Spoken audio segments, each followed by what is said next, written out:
Halo pemirsa, berjumpa lagi dengan kami di One News International TV One Newscom.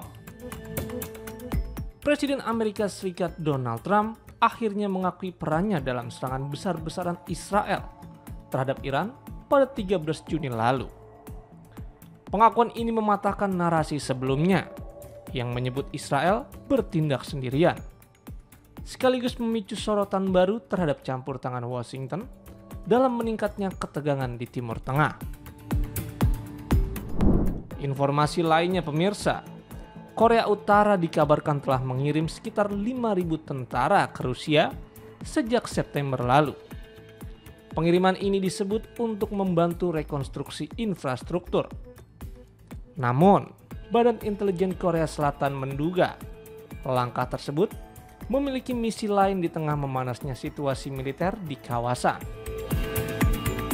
Selengkapnya hanya di One News International TV One Newscom.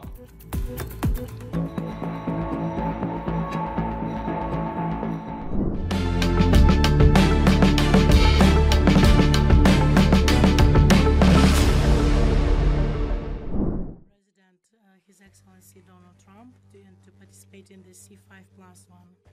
And frankly, Iran has been asking if the sanctions could be lifted. Iran has got very heavy. Presiden Amerika Serikat Donald Trump mengaku bertanggung jawab atas serangan besar-besaran Israel ke Iran pada 13 Juni lalu, meski klaim sebelumnya menyebut Israel bertindak secara mandiri.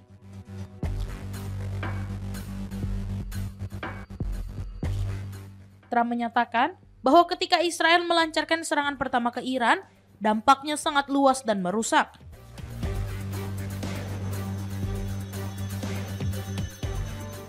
Sehingga ia merasa memiliki tanggung jawab penuh atas operasi tersebut.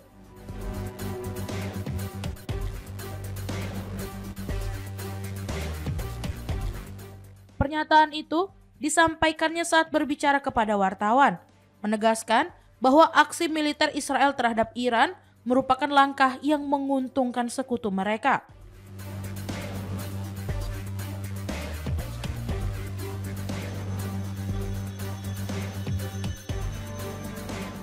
Trump kemudian mengaitkan serangan tersebut dengan strategi politik internal Partai Republik, mendorong penghapusan hak filibuster di Senat agar partainya dapat meloloskan undang-undang dengan mayoritas suara, sama seperti Israel yang melancarkan operasi militer terhadap Iran. Serangan Israel pada 13 Juni menewaskan sejumlah jenderal senior, pakar nuklir, dan sejumlah warga sipil. Iran menanggapi dengan meluncurkan ratusan rudal ke wilayah Israel.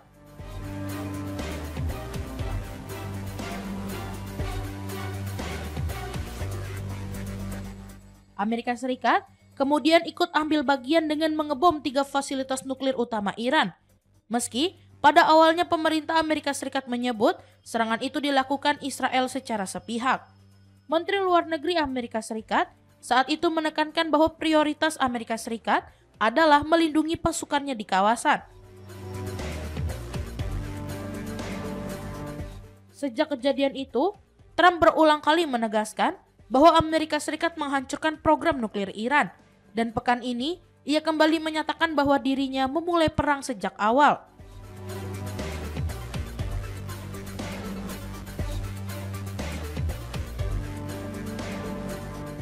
Di sisi diplomasi, Trump menyatakan keinginannya untuk menegosiasikan kesepakatan dengan Iran.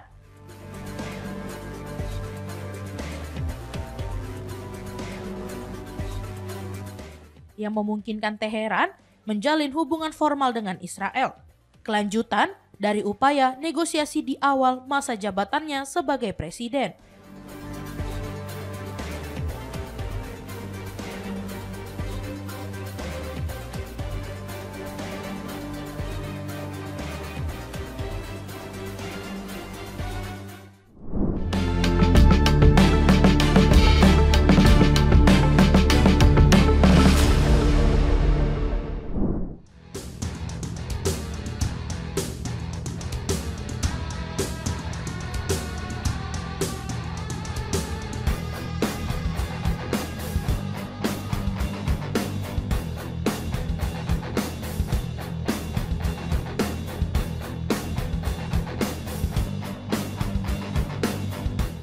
Arab Saudi dilaporkan berencana membeli 48 pesawat tempur siluman F-35 dari Amerika Serikat.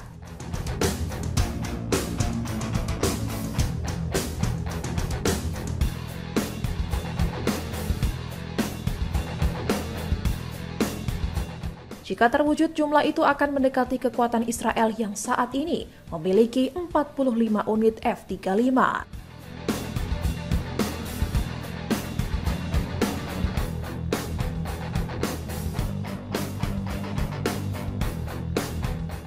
Pemerintahan Donald Trump disebut mulai mempertimbangkan permintaan tersebut menurut laporan Reuters.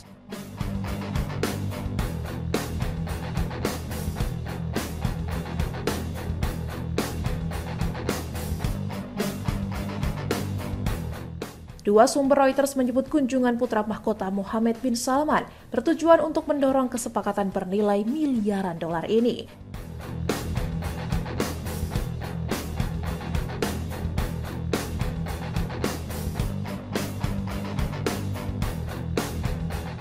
Kesepakatan ini diperkirakan bisa mengubah keseimbangan kekuatan militer di Timur Tengah dan menjadi ujian bagi Amerika Serikat dalam menjaga keunggulan militer Israel.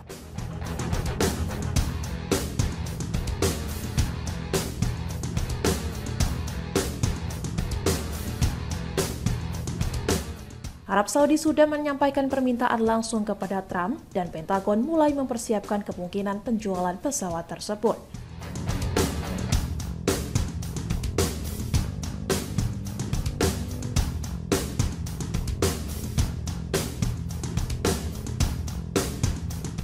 Pejabat Amerika Serikat mengatakan proses penjualan sedang berjalan, tetapi masih membutuhkan persetujuan kabinet, tanda tangan Trump, hingga pemberitahuan kepada Kongres.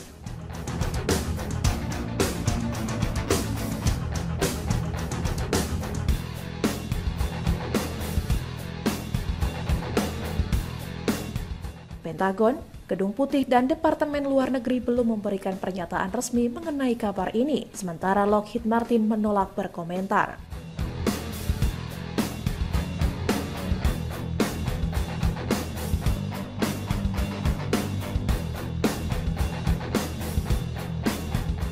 Amerika Serikat selama ini selalu mengutamakan Israel untuk mendapatkan akses pertama terhadap teknologi senjata paling canggih agar tetap menjadi yang terkuat di kawasan.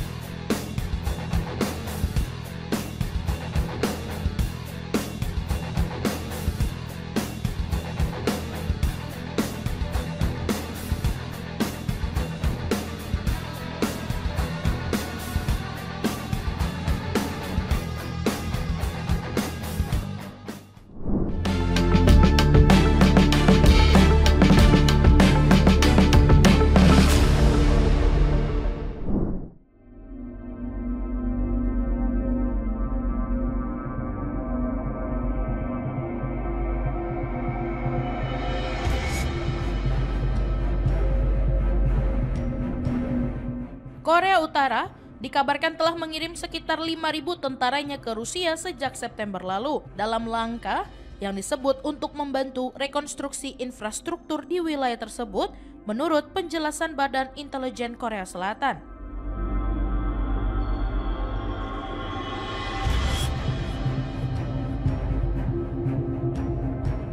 Anggota Parlemen Korea Selatan, Lee Song-kwin, menyampaikan kepada wartawan bahwa informasi mengenai pengiriman pasukan Korea Utara diperoleh setelah menerima laporan intelijen pada Selasa 4 November 2025.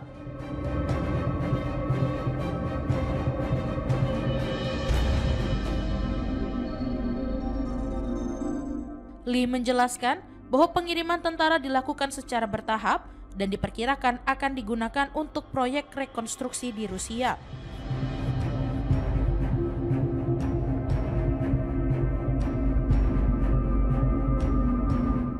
Menurut Lee, sebanyak 5.000 tentara konstruksi Korea Utara telah dikirim sejak September. Sementara, tanda-tanda persiapan pengiriman pasukan tambahan juga terdeteksi, termasuk pelatihan dan seleksi personel baru.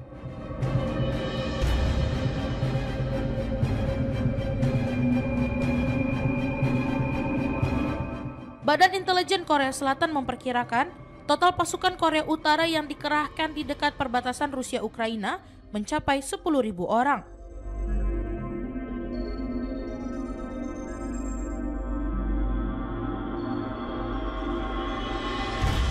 Sedikitnya, 600 tentara Korea Utara diperkirakan tewas dalam perang di Ukraina, dengan ribuan lainnya mengalami luka-luka.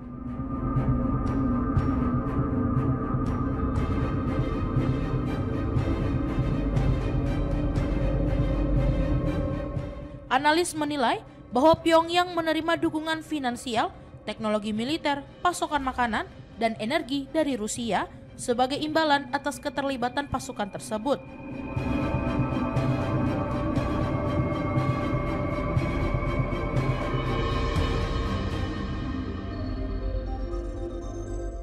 Bantuan ini memungkinkan Korea Utara untuk terus menjalankan program nuklir dan rudalnya tanpa terlalu terpengaruh sanksi internasional yang sebelumnya menjadi alat tawar utama mereka terhadap Amerika Serikat.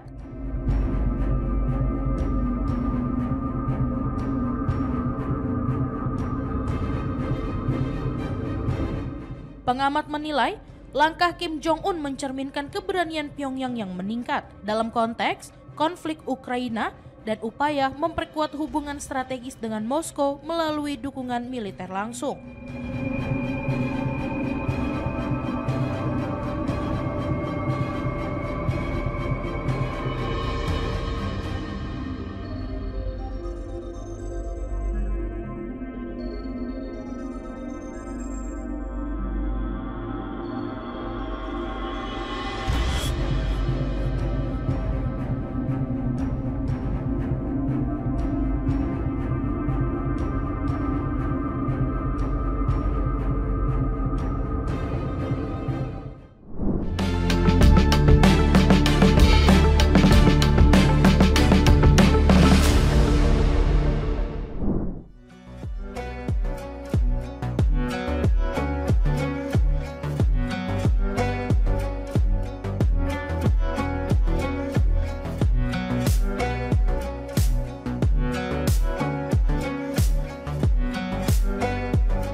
Tank-tank militer Israel terlihat berada di dekat perbatasan Lebanon pada Kamis 6 November.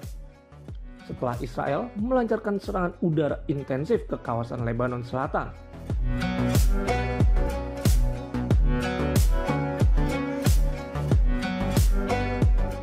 Dengan serangan Israel tersebut menandai peningkatnya konflik pada kawasan tersebut.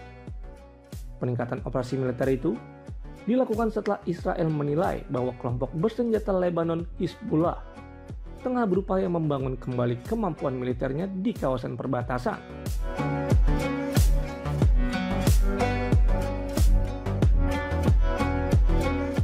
Situasi ini kembali memanas, meskipun setahun sebelumnya kedua pihak telah menyepakati gencatan senjata.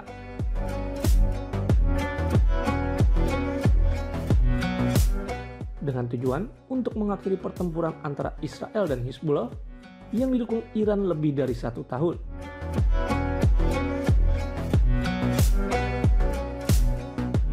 Ketegangan ini juga muncul setelah berbulan-bulan upaya tentara Lebanon membersihkan lokasi-lokasi yang dikaitkan dengan Hizbullah di wilayah selatan.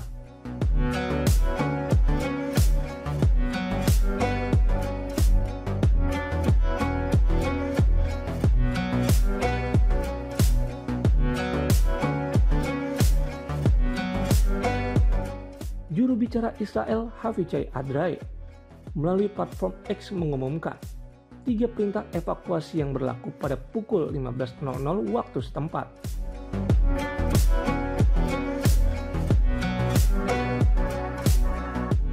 Dalam unggahan tersebut, militer memperlihatkan peta bangunan di desa Aita Al-Jabal, Al-Tahiba, dan Tair Deba sebagai wilayah yang harus dikosongkan.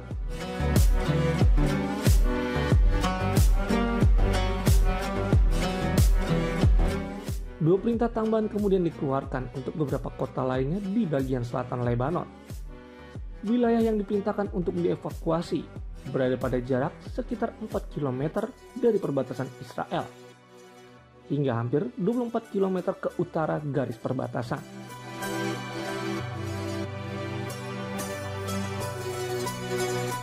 Sekitar 1 jam setelah perintah tersebut dikeluarkan, serangan udara Israel mulai menghantam sejumlah titik, memunculkan kepulan asap tebal di udara.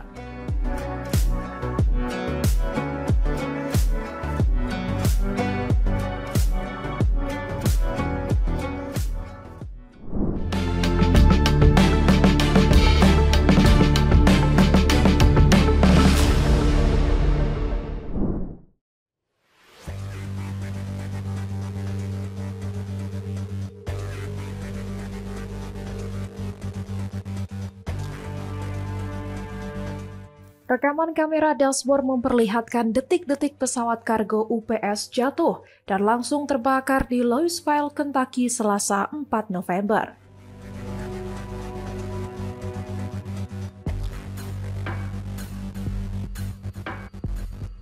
Tanggal kejadian dipastikan melalui stempel waktu di kamera dashboard dan laporan kecelakaan yang diterima pada hari yang sama.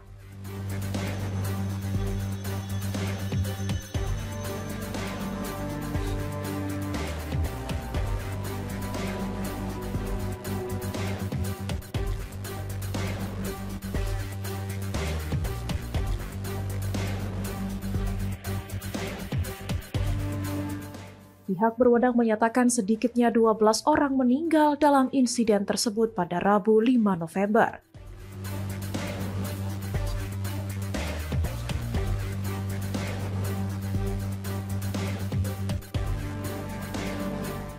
Tim investigasi keselamatan udara Amerika Serikat telah menemukan perekam data penerbangan atau kotak hitam dari pesawat tersebut.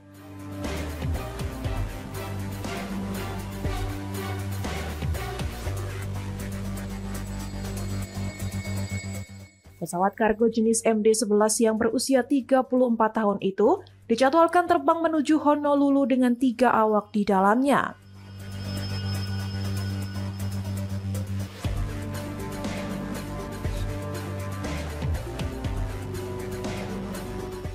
Pesawat hilang kendali dan jatuh sesaat setelah melewati pagar di ujung landasan pacu saat proses lepas landas.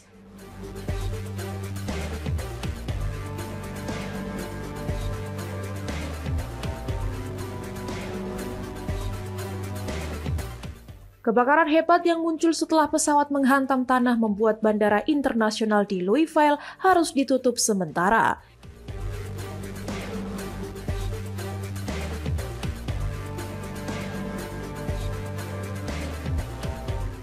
Insiden ini turut mengganggu kegiatan operasional UPS Worldport, pusat distribusi kargo global perusahaan, sehingga berdampak pada keterlambatan pengiriman.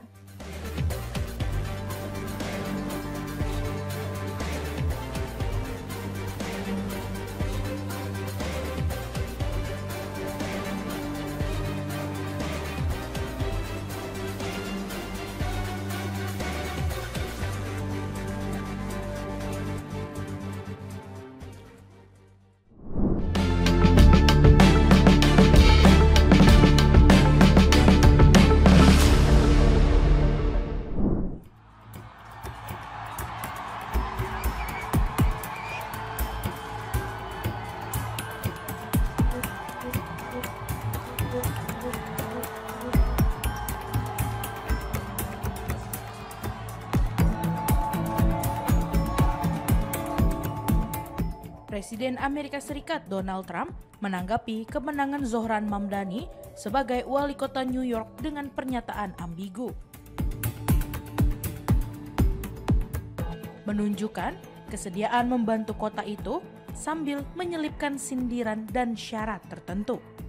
Trump menilai pidato kemenangan Mamdani, wali kota muslim pertama di New York, yang menyatakan pemerintahannya akan melawan Washington untuk memperjuangkan hak-hak warga sebagai tantangan terhadap otoritas federal. Ia menekankan bahwa sang wali kota harus menghormati Washington agar peluang keberhasilannya tetap ada.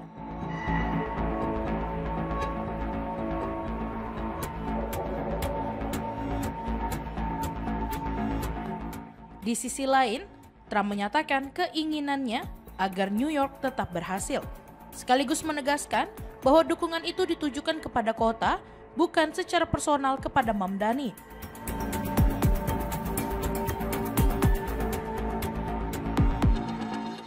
Pernyataan di Forum Bisnis Miami menunjukkan nada yang serupa. Trump menyebut bahwa kelompok komunis, Marxis, dan globalis sebelumnya gagal dan mempertanyakan bagaimana seorang komunis akan memimpin New York.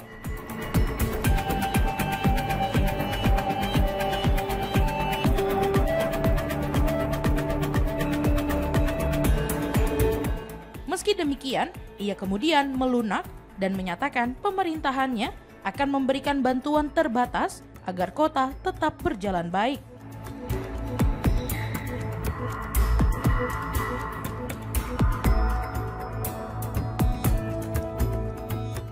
Komentar Trump yang tumpang tindih memunculkan pertanyaan di kalangan publik dan analis politik mengenai keseriusannya bekerja sama dengan Mamdani atau sekedar mempertahankan dominasi politik di panggung nasional.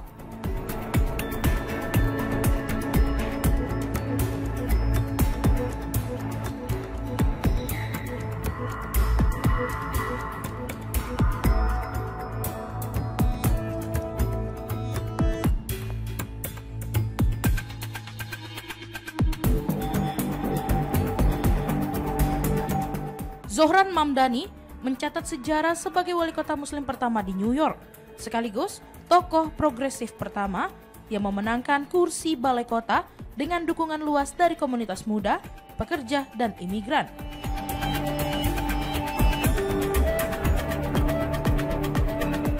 Lahir di Uganda dari keluarga keturunan India dan tumbuh di Amerika Serikat, Mamdani sebelumnya dikenal sebagai anggota New York State Assembly dan aktif dalam kegiatan sayap kiri yang kritis terhadap kebijakan Trump.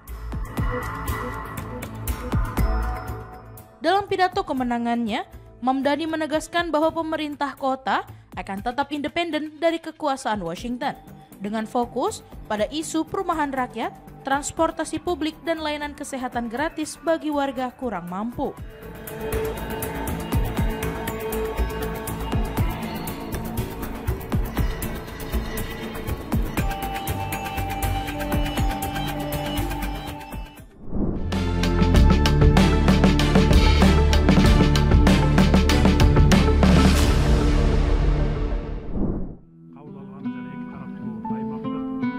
And you know, one other thing, our country has to remain very liquid because problems, catastrophes, wars, could be anything. We have to remain. Presiden Amerika Serikat Donald Trump pada hari Kamis 6 November mengatakan Amerika Serikat perlu tetap liquid untuk merespons masalah yang tidak terduga karena pemerintah tetap tutup selama 37 hari.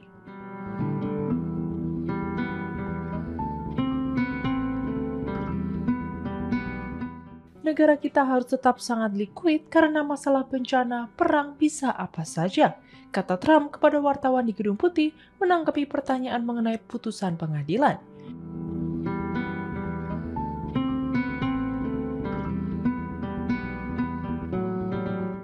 Yang mengatakan bahwa pemerintah harus mendanai penuh bantuan pangan untuk 42 juta warga Amerika berpenghasilan rendah pada bulan November paling lambat Jumat 7 November.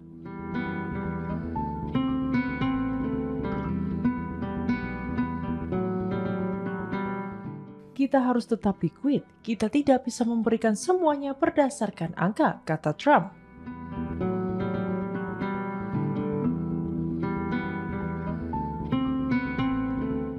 Masyarakat Amerika Serikat sampai harus bergotong royong membantu satu sama lain mengatasi ancaman kelaparan ini.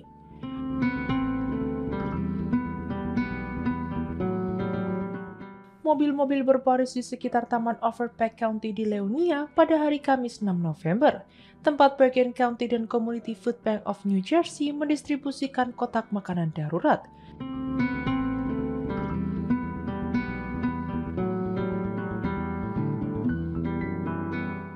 Kepada para pekerja federal dan penerima program bantuan nutrisi tambahan yang terdampak parah oleh penutupan pemerintah yang sedang berlangsung. Komisaris Bergen County Tracy Zur mengatakan dampak penutupan terhadap keluarga berpenghasilan rendah dan pekerja yang dirumahkan tidak manusiawi.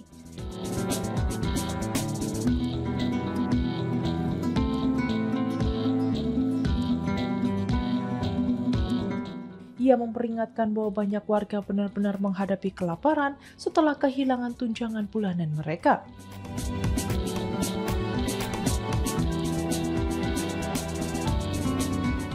Presiden dan CEO Community Food Bank of New Jersey, Elizabeth McCarthy, mengatakan permintaan telah melonjak.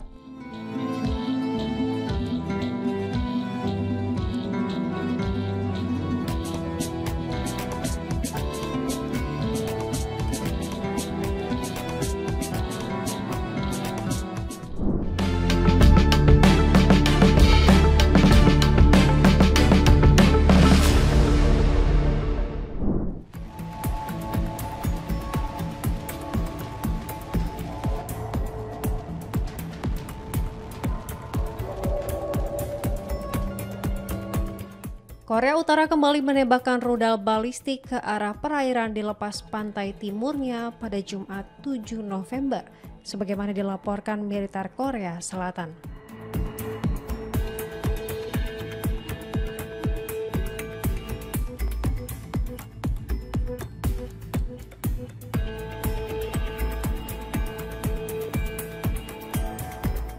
Penjaga pantai Jepang juga mengeluarkan peringatan bahwa proyektil yang diluncurkan Korea Utara tersebut diduga merupakan rudal balistik.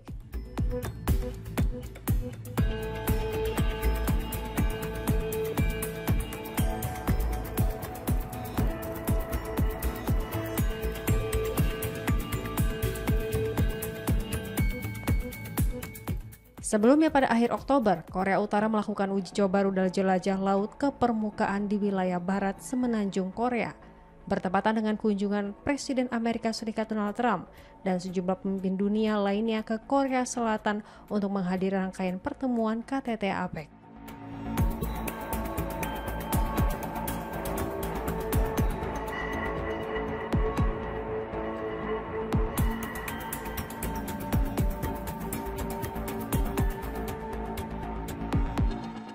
Diketahui pada 10 Oktober, Korea Utara memamerkan rudal balistik antar benua Hwasong-20 dalam parade militer besar yang disaksikan langsung oleh pemimpin Kim Jong-un serta sejumlah pejabat internasional yang hadir.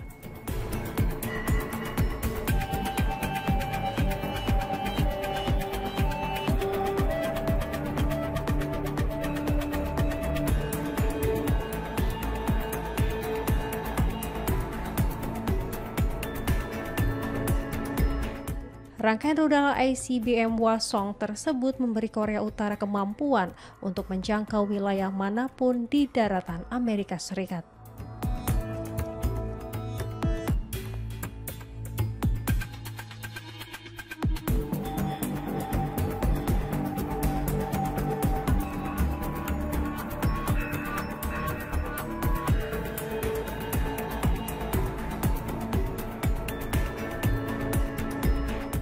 Dalam parade militer pada 8 Februari 2023, Korea Utara memamerkan jumlah ICBM terbanyak yang pernah ditampilkan.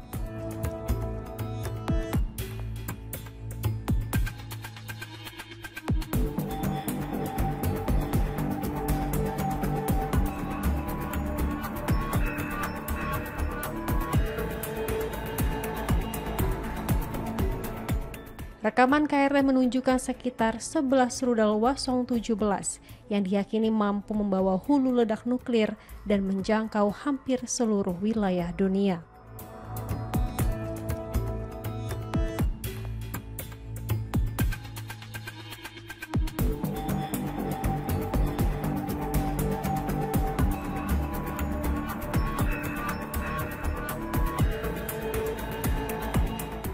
Selain itu, parade tersebut juga menampilkan sebuah sistem yang diduga sebagai prototipe atau tiruan awal ICBM berbahan bakar padat baru yang ditempatkan dalam peluncur tabung, mengisyaratkan pengembangan senjata strategis terbaru.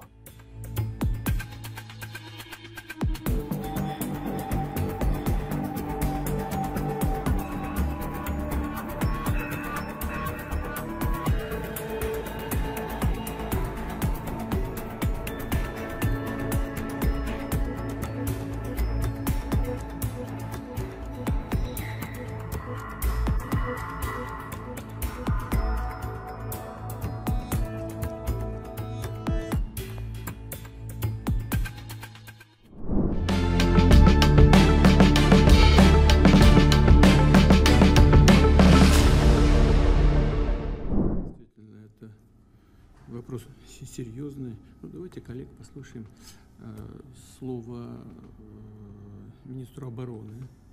Эти действия однозначно свидетельствуют об активном наращивании Вашингтоном стратегических наступательных. Presiden Rusia Vladimir Putin menginstruksikan pejabat tinggi pemerintahnya untuk menyiapkan rancangan kebijakan mengenai kemungkinan dimulainya kembali uji coba senjata nuklir. Langkah ini diambil setelah Presiden Amerika Serikat Donald Trump menyatakan rencana Washington untuk melakukan uji coba serupa. Dalam pertemuan pada Rabu 5 November 2025, Putin menegaskan bahwa Rusia selama ini tetap mematuhi komitmennya terhadap Comprehensive Nuclear Test Ban Treaty atau CTBT atau perjanjian pelarangan uji coba nuklir menyeluruh. Namun, ia menekankan bahwa jika Amerika Serikat atau negara lain dengan kekuatan nuklir melakukan uji coba, Rusia akan mengambil langkah yang sama.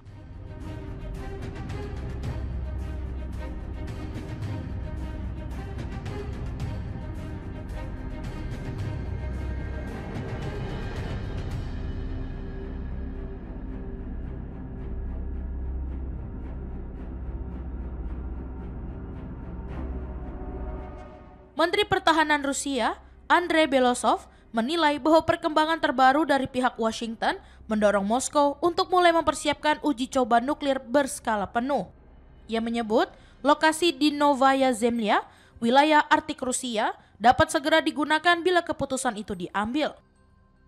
Putin kemudian memerintahkan Kementerian Luar Negeri, Kementerian Pertahanan, Dinas Intelijen, serta sejumlah lembaga sipil untuk mengumpulkan dan menganalisis informasi tambahan terkait isu tersebut. Ia juga meminta hasil analisis dibahas dalam Dewan Keamanan sebelum dirumuskan menjadi proposal bersama mengenai kemungkinan pelaksanaan uji coba senjata nuklir. Menurut catatan sejarah, Amerika Serikat terakhir kali menggelar uji coba nuklir pada tahun 1992, diikuti oleh Tiongkok dan Prancis pada 1996, sementara Uni Soviet melakukannya pada 1990. Sejak bubarnya Uni Soviet, Rusia belum pernah kembali menguji coba senjata nuklir yang diwarisi dari era tersebut.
Para menteri Israel bereaksi keras atas terpilihnya Zohran Mamdani sebagai wali kota New York City, menyebut kemenangan politisi muslim itu sebagai ancaman terhadap keselamatan dan pengaruh komunitas Yahudi di kota tersebut.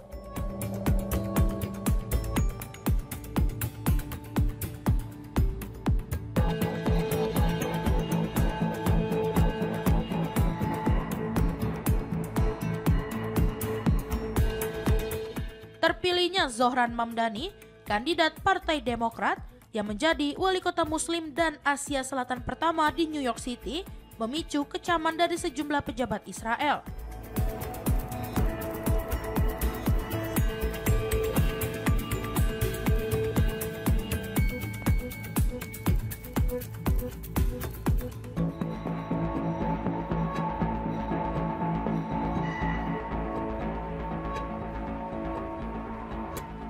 Mamdani menang dengan perolehan lebih dari 50% suara dalam kontes 3 arah setelah 91% suara dihitung dan dijadwalkan resmi menjabat pada Januari mendatang.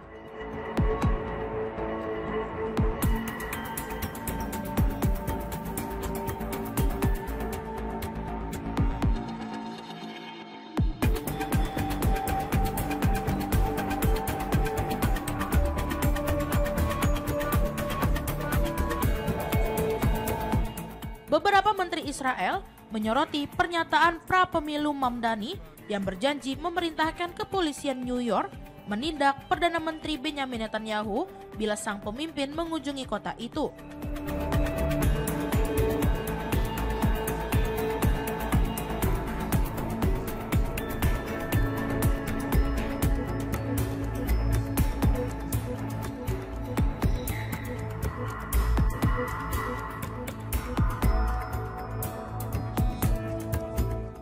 Merujuk pada surat perintah penangkapan ICC terkait dugaan kejahatan perang di Gaza.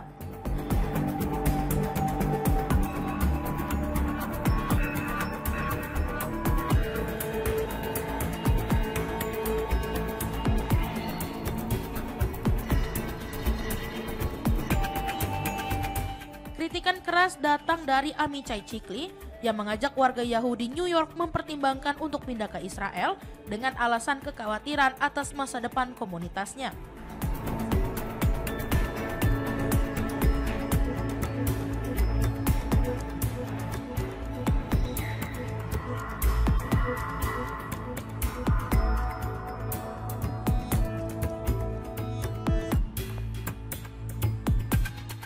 Serta dari Itamar Ben-Gvir yang menuduh Mamdani sebagai pendukung kelompok bersenjata dan sebagai ancaman terhadap akal sehat publik.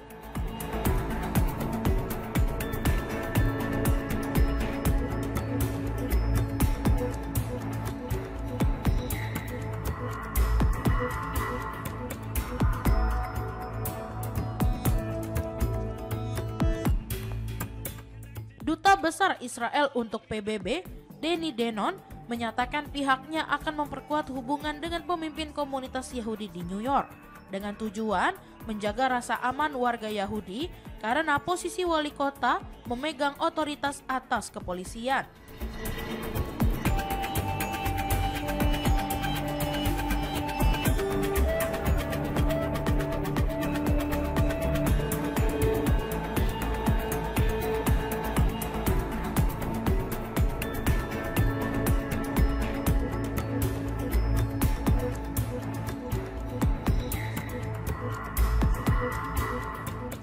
Sementara itu, laporan media Israel mengangkat kekhawatiran bahwa kemenangan Mamdani mencerminkan pergeseran politik yang memungkinkan pejabat bersikap internasional terhadap kebijakan Israel, termasuk dukungan terhadap gerakan boikot.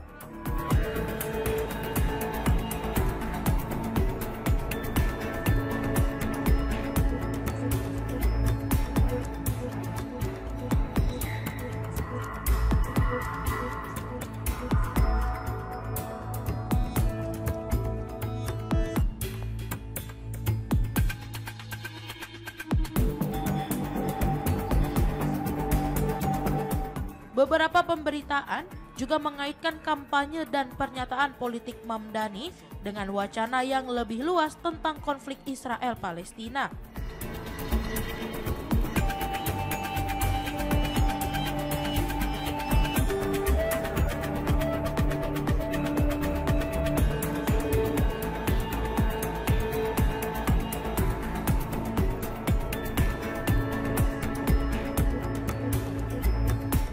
Media yang meliput menyoroti komentar-komentar sebelumnya dari Mamdani yang mengkritik kebijakan pemerintah Israel dan menyebut tindakan Israel di Gaza sebagai genosida.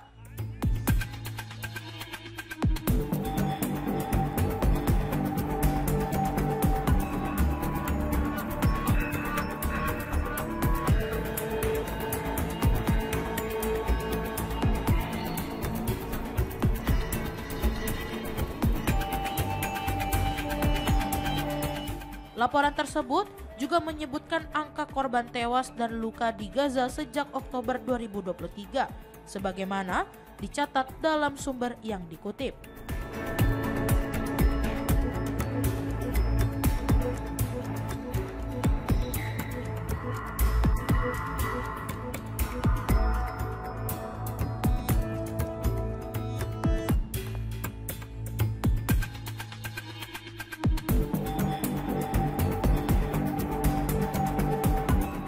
Kemenangan Mamdani berlangsung di tengah serangan politik dari kalangan elit bisnis, komentator media konservatif, dan intervensi Presiden Amerika Serikat Donald Trump yang pada masa kampanye menuduhnya berpandangan bermasalah terhadap komunitas Yahudi.